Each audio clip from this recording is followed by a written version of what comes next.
Hello everyone. Today we're diving into how to convert a 16:9 landscape video into a 9:16 portrait video, perfect for platforms like YouTube Shorts, TikTok, and Instagram. Let's get started. You can begin by importing your 16:9 video into Filmora 13.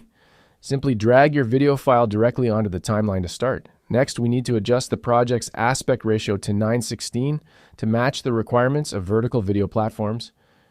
Go to the File menu, then select Project Settings. In the Settings dialog, choose the 9:16 aspect ratio from the drop-down menu and click OK. After changing the aspect ratio, you might notice black bars appearing on the top and bottom of your video or it being zoomed in. This is how Filmora adapts your video to the new aspect ratio.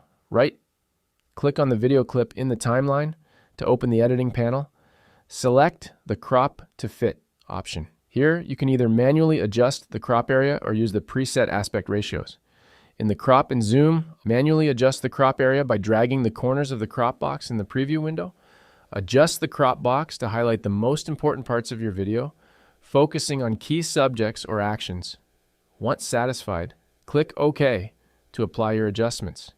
Before exporting, consider making additional edits or adding effects further to enhance your video for its new vertical format. When your video is ready, click on the Export button. Choose your desired format and quality and save the location. Click Export again to save your newly formatted 9:16 video. And that's it. You've successfully learned how to convert a 16:9 video into a 9:16 video using Filmora 13, making it perfect for sharing on platforms like YouTube Shorts, TikTok, and Instagram. If you found this tutorial helpful, please don't forget to like, share, and subscribe for more tips and tricks. Have a great day and happy editing.